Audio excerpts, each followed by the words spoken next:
bonsoir à toutes et à tous et bienvenue sur TV Fil 78 si vous nous rejoignez pour un nouveau numéro du 7-8 Société. Le débat de ce soir porte sur le futur commissariat d'Elancourt, un projet sur la table depuis 10 ans et relancé en juin dernier après l'annonce du ministre de l'Intérieur Bernard Cazeneuve de débloquer 100 000 € pour une étude de faisabilité. N'hésitez pas bien sûr à réagir chez vous sur Twitter, hashtag 78Société. À l'horizon 2020, un commissariat du futur, comme on le surnomme, devrait voir le jour. Il sera équipé de nouvelles technologies de surveillance et d'information. Pourquoi un nouveau commissariat à 50 ans en Yvelines? Cette structure permettra-t-elle de mieux répondre aux problèmes de sécurité de l'agglomération? Comment les policiers appréhendent-ils l'évolution de leur métier avec l'introduction et la multiplication de ces nouvelles technologies? Quelles conséquences pour les usagers en termes de vie privée? Pour répondre à ces questions, trois invités autour de la table. Jean-Michel Fourgousse d'abord, maire d'Elancourt, vice-président de la communauté d'agglomération de 50 ans en Yvelines et conseiller départemental des Yvelines. Bonsoir. Bonsoir. Pierre Desjean, secrétaire de la Fédération des Yvelines de la Ligue des droits de l'homme. Bonsoir. Bonsoir. Et enfin Julien Lecam, secrétaire régional adjoint du syndicat de police Alliance. Bonsoir. On va justement commencer avec vous, Julien Lecam. Cela fait 10 ans que le projet d'un nouveau commissariat est dans les tuyaux. Est-ce que c'est une infrastructure attendue par la police, notamment à Elancourt, dont le commissariat actuel est jugé plutôt vétuste? Très, comme vous venez de le dire, justement, le commissariat actuel d'Elancourt n'est plus adapté du tout pour les missions de sécurité de la police nationale. Les locaux sont complètement vétustes et inadaptés par rapport aux effectifs et à la mise en place de l'agglomération donc récente avec la centralisation des unités de police secours sur le commissariat d'Elancourt. Effectivement, les locaux sont plus adaptés à avoir cette capacité par rapport au nombre de fonctionnaires et également aux besoins des fonctionnaires. Voilà. Donc on attend ça depuis longtemps. On en a besoin. Voilà. Alors Jean-Michel Fourgousse, qu'est-ce qui coince dans ce projet voté en conseil municipal, si ma mémoire est bonne, en 2005? Alors, qu'est-ce qui empêche cette infrastructure de sortir de terre depuis? Écoutez, c'est compliqué. D'abord, il y a eu des changements d'organisation administrative. Bon, en tout cas, aujourd'hui, on en est à ce que le commissariat d'Elancourt a été choisi comme commissariat d'agglomération. Donc, c'est une nouvelle décision, ça. Ensuite, à partir de cela aussi, nous, on a gagné la Casquille, comme vous le savez, donc on est majoritaire. Donc là, on a pris la décision d'accélérer ce commissariat, notamment d'avoir tous les moyens financiers. Donc aujourd'hui, en fait, on n'a plus besoin de l'État pour financer ce commissariat. Et donc c'est un problème principalement financier pour boucler le projet? Non, justement, c'est plus large que ça. À partir du moment où on a gagné la Casquille, voilà, le problème a été réglé entre nous. Bon, puisqu'il y a les régions aussi qui donnent une contribution. Bon, donc ça c'est OK. Simplement, quand on a effectivement lancé cette décision, à ce moment-là, l'État, notamment le préfet, a dit non, attendez, c'est pas à vous. OK, vous avez les 20 millions, mais c'est pas à vous de définir. On doit absolument le définir. Seul l'État peut légitimement, bon, ce qui peut être compréhensible. Bon, et il a dit. Alors je lui ai dit, écoutez, votre étude, ça fait des années. Alors de toute façon, on la paye. On a déjà fait une partie. On a déjà fait la maquette. On a déjà fait même un film sur le projet. On a interviewé plein de gens. Bon, c'est déjà quasiment fait. Bon, et là à ce moment-là, le préfet a obtenu du ministre de l'Intérieur, Cazeneuve que je connais, donc la confirmation bien. OK, oui. Il prenait en charge l'étude, mais attention, une étude de 100 000 € sur 20 millions, ça fait 0,5%, messieurs. Donc, il faut bien comprendre qu'on veut bien que symboliquement, l'État, après tout, a son rôle, c'est quand même une mission régalienne. Bon, mais voilà, c'est rien par rapport à ce qu'on a déjà fait et surtout maintenant le montage financier que l'on maîtrise. Bon, voilà, alors maintenant, mais sans ces 100 000 €, on ne peut pas commencer l'étude de faisabilité, c'est ça? Si, on peut faire l'étude de faisabilité, on n'a pas besoin de. Mais cela dit, l'administration, par le préfet, l'ancien préfet, souhaitait vraiment que ce soit vraiment plus l'État. Alors, donc, il y a une réunion le 21 octobre. Qui en fait met tous les acteurs autour de la table. Mais simplement, j'ai vu que M. Hamon, tout d'un coup, s'est mis ça, il ne connaît absolument pas ce dossier, il n'a jamais été prést à aucune réunion. Alors il ne sait même pas où est le commissariat. Oui. C'est lui qui... je vois qu'il revendique que c'est lui qui maîtrise le commissariat. Enfin, tout ça, il faut avoir beaucoup d'humour avec M. Hamon quand on travaille avec lui. C'est tout. Bon, c'est pas sérieux. Justement, voilà. Je vous propose, puisque... Mais c'est parti pour nous, en tout cas. Pour nous faciliter la transition, on va écouter Benoît Hamon par téléphone qui nous parle de ce projet, car on le rappelle, en juin dernier, 100 000 € ont été débloqués, l'annonce de 100 000 € en tout cas, l'annonce, parce que c'est pas encore les annonces de c'est pour ça que je reprends ma phrase. Réalité, voilà. 100 000 € qui ont été annoncés, donc pour cette étude de faisabilité, on écoute. Qui avait déjà été annoncé par le ministre de l'Intérieur. Précédent, qui était Manuel Valls, à l'époque. On écoute Benoît Hamon, député de la 11e circonscription des Yvelines. Concrètement, ils vont servir à lancer les études pour passer de la phase virtuelle du commissariat du futur à une phase beaucoup plus concrète qui s'appuie à la fois sur les besoins de la population et sur concrètement les besoins des policiers, parce qu'il s'agit quand même de leur demander de quoi exactement ils ont besoin en termes de locaux, d'espace, pour pouvoir répondre aujourd'hui à ce qui est la variété des missions sur lesquelles ils interviennent. C'est poser la question de savoir à un moment si ces 100 000 euros seraient véritablement décaissés ou pas.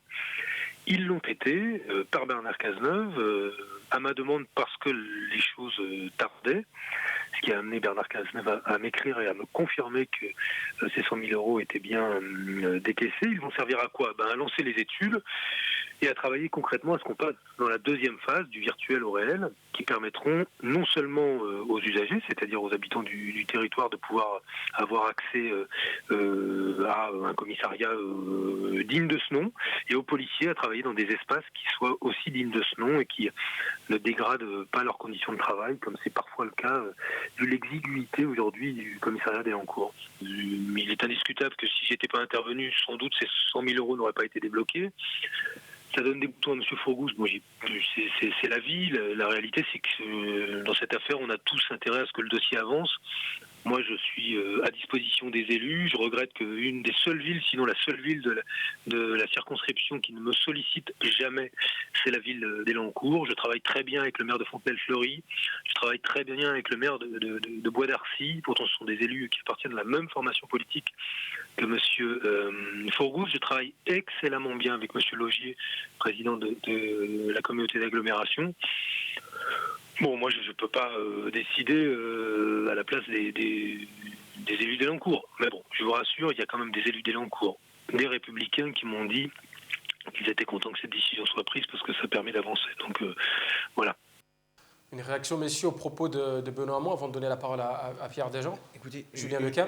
Voilà, M. Hamon dit qu'il travaille très bien avec les différents maires. Sachez que nous, justement, il dit que ce projet sera monté en tenant compte avant tout des besoins des policiers. Alors, est-ce que vous avez été sollicité, justement ? Justement, on n'a jamais rencontré M. Hamon. Nous, on attend justement que les policiers soient entendus sur les besoins. Tous syndicats confondus, Julien Lecam ? Tout syndicat. Nous, ce qu'on demande, c'est que justement le commissariat d'Elancourt représente les besoins des policiers. Donc, je sais que M. Fourgousse nous avait reçus l'année dernière lors des élections professionnelles. Bon, il avait été à l'écoute de nos besoins. On attend de s'entretenir avec M. Hamon, parce qu'on représente, nous, le syndicat Alliance, on est le syndicat majoritaire sur le département. On n'a toujours pas rencontré M. Hamon, et nous, on attend qu'il vienne rencontrer les fonctionnaires au commissariat d'Elancourt, Trappes, Guyancourt, et justement qu'ils s'entretiennent avec eux, avec nous, pour voir tout ça, quoi. Monsieur Fourgousse, rapidement, une réaction. Vous savez, M. Hamon, il est très drôle.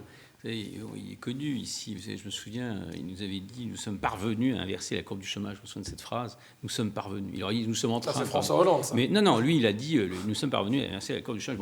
Bon, on a détruit 1 million d'emplois, toutes catégories. Enfin, c'est hors norme. Il a dit un jour, il a parlé des immenses bénéfices de la réforme des rythmes scolaires. Il a dit la réforme des rythmes scolaires, il y a des immenses bénéfices. Enfin, on connaît Benoît Hamon, je veux dire que, bon, voilà, vous le connaissez aussi, voilà, bon, on connaît son travail. Et oui, il a dit aussi un jour que la Nationale 10, ça y est, il avait l'engagement définitif que, l'enfouissement de la Nationale 10 était réglé. Non, c'est pas réglé, voilà, mais comme d'habitude, mais voilà, c'est pareil pour comme ça. Mais de toute façon, on n'a pas besoin de cet argent, nous, on l'a, de toute façon, cet argent. Maintenant, tant mieux si, par l'intervention du préfet de Cazeneuve, on l'a, très bien, voilà, mais si M. Hamon restait en dehors de ces dossiers, ce serait pas mal, parce qu'à chaque fois, il met la zizanie dans le dossier, ça agace considérablement l'ensemble des acteurs, parce qu'ils jouent aucun rôle là-dedans. D'avoir quelqu'un qui est là, simplement récupérer via une caméra, bon, c'est très pénible. Laissons ce dossier avancer sur le plan technique avec les élus locaux qui connaissent le dossier. Il ne sait même pas où est l'emplacement du commissariat, il ne sait pas le contenu, voilà. Mais qui reste en dehors de ça, c'est la meilleure garantie pour que nos policiers, on puisse gérer avec eux, avec les spécialistes, ce dossier. Alors justement, il sera dans la zone des 4 arbres à Elancourt, on y reviendra tout à l'heure. Pierre Desjean, un petit mot sur ce projet de nouveau commissariat à Elancourt. Comment vous voyez ce projet qui semble apparemment appelé par la profession, par les élus? Écoutez, je crois qu'il faut voir le projet final. D'abord, effectivement, comme le rappelait Monsieur Lecam, effectivement, il y a besoin de rénover les locaux. Et ça, peut-être vrai à Guyancourt, à Elancourt. C'est vrai aussi dans bien des cas. Il ne faut pas oublier que la police, c'est avant tout des hommes.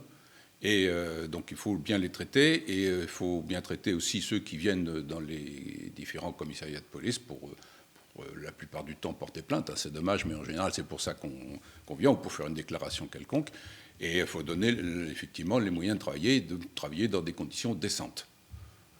Après, là on n'a pas encore abordé ce sujet, mais je pense qu'on va y venir. On y arrive. Qu'est-ce qu'il y a dans le commissariat du futur? Et là, qu'est-ce qu'il y a dans ce commissariat du futur? À quoi va-t-il ressembler? Parce que il y a 5 ans a été lancé le pôle pilote de sécurité locale, donc à Elancourt, en collaboration avec la communauté d'agglomération de Saint-Quentin-en-Yvelines et EADS. C'est un pôle EADS qui essaye des nouvelles technologies qui seraient mises au service ensuite de la police, des pompiers ou des autres services de sécurité. Alors, et qui prend bien sûr le futur commissariat. Qu'est-ce qui clairement a été mis en place? Qu'est-ce qui existe déjà? Qu'est-ce qui va exister? On parle de vidéosurveillance, de biométrie. Oui, alors bien sûr que la révolution des capteurs, vous l'avez tous suivi. Aujourd'hui, on arrive à communiquer avec une autre planète qui est à 30 millions de kilomètres. Je vous rappelle, vous imaginez la qualité aujourd'hui, bien sûr, de transmission avec ces capteurs. Donc il est évident qu'aujourd'hui, il y a la vidéo qui est là depuis un certain nombre d'années, maintenant qui s'est aussi professionnalisée. Donc aujourd'hui, l'objectif, c'est de coordonner beaucoup plus d'informations. Nos policiers, ils ont besoin, c'est des décisions avec plus de variables qu'avant. Donc on a besoin des informations justement la maquette, sur un centre commercial, si elle a changé sur les routes, bien sûr sur tous les équipements publics, de pouvoir communiquer entre police nationale, police municipale.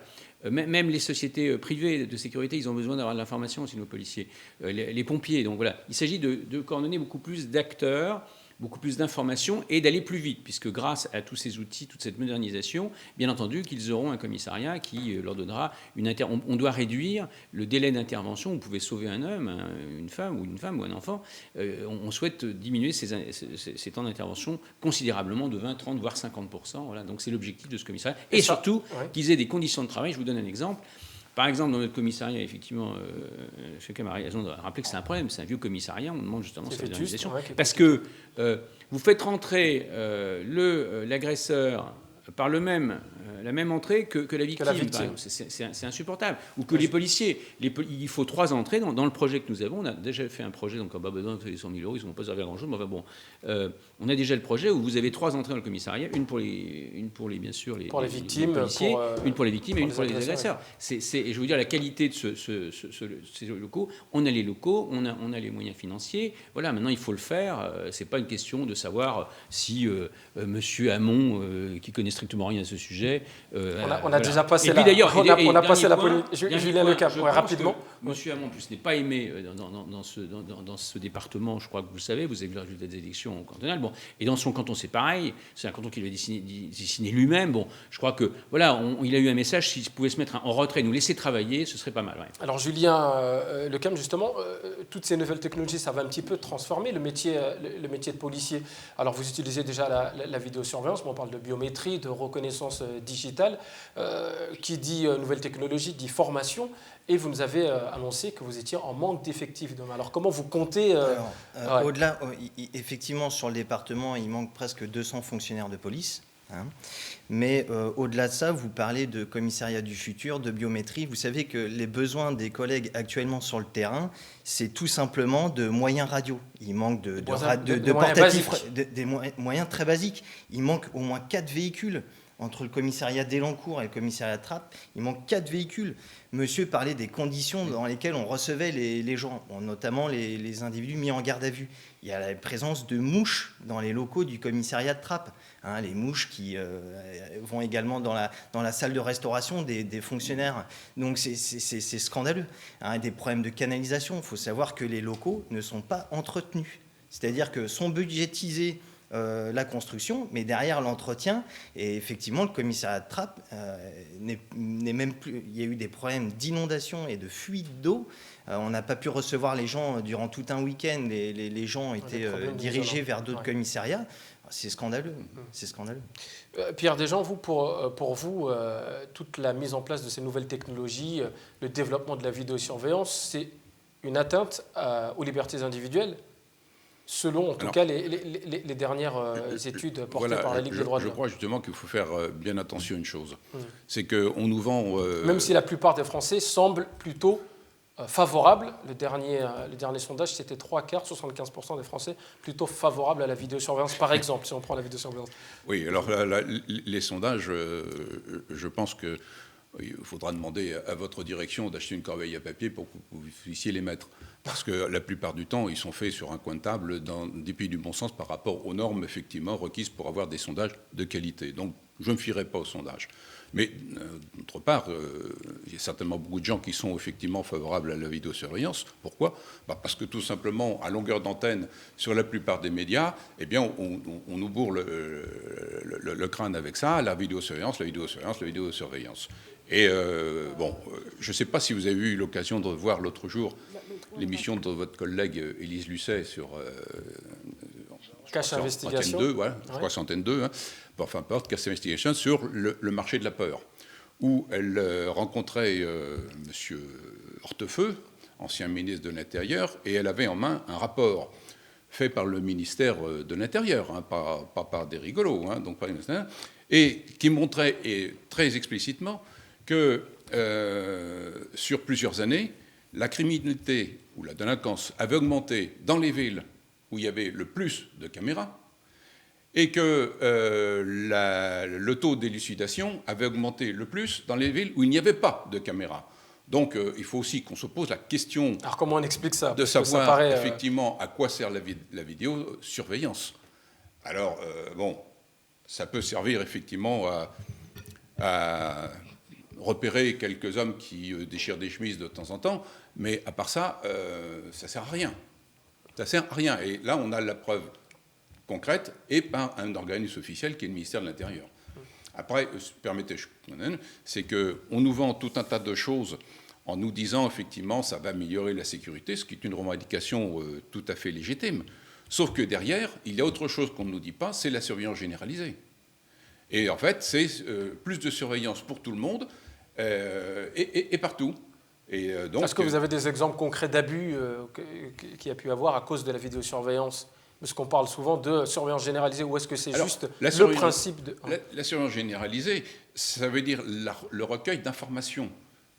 C'est pas forcément de regarder effectivement ce qui se passe dans la rue, mais on recueille des informations derrière. Et il y a eu récemment, je crois que c'était au mois de juillet, une nouvelle loi sur le renseignement qui favorise encore ce recueil d'informations. Et alors, je parle de vidéosurveillance, mais c'est vrai aussi pour toutes les communications qui ne sont pas des communications forcément visuelles, comme les échanges de mails ou comme les échanges téléphonés ou d'autres choses comme ça. C'est la surveillance généralisée. Et ça, on ne le dit pas, mais c'est quelque chose effectivement qu'il faut combattre. Alors, ce sont des choses qui remontent du terrain, ça ? Est-ce que les citoyens, les citoyennes vous font remonter ces problématiques ? Peur de multiplication. Je sais qu'à Elancourt, par exemple, il y a peut-être une trentaine de caméras de vidéo. Ce que je peux vous dire, c'est que d'abord, c'est très encadré juridiquement en France, la vidéosurveillance. Il y a eu une loi de 78, 95, 2007, 2008. Bon, par la CNIL. J'en ai participé à certaines d'ailleurs, mais voilà, c'est quand même le respect des droits de l'homme dans ce pays. Et c'est très bien d'ailleurs. Bon, maintenant, aujourd'hui, d'abord, il n'y a plus de variable politique, qu'on soit de gauche ou de droite. La gauche, bien sûr, traditionnellement, était très défavorable, mais aujourd'hui, tout le monde s'y met. Je crois que la ville de Lyon, qui est dirigée par la gauche, c'est une des grands exemples de vidéosurveillance. Il y a Nice aussi, qui est très symbolique. Bon, à Elancourt, on a 42 caméras de qualité, d'ailleurs, qui sont gérées en double par la police municipale et nationale. Bien sûr que ça donne des résultats, notamment quand vous avez une agression. Alors, vous avez deux choses. Soit, bien sûr, vous pouvez intervenir plus vite, mais surtout, souvent quand il y a eu agression, bien sûr, vous pouvez monter un dossier, quand même, bien sûr, sur quelqu'un, sur un agresseur, beaucoup plus facilement. Donc, ça aide considérablement le travail de police. Ça permet de faire une première physio. Quand vous avez une bagarre, si vous avez où on a un appel 17, nous, certains collègues utilisent la vidéosurveillance pour voir ce qui se passe réellement déjà dans un premier temps. Si on nous signale une bagarre entre une vingtaine d'individus, ça permet au chef de poste ou à son assistant de voir ce qui se passe réellement et de diriger les collègues et de donner des descriptifs précis.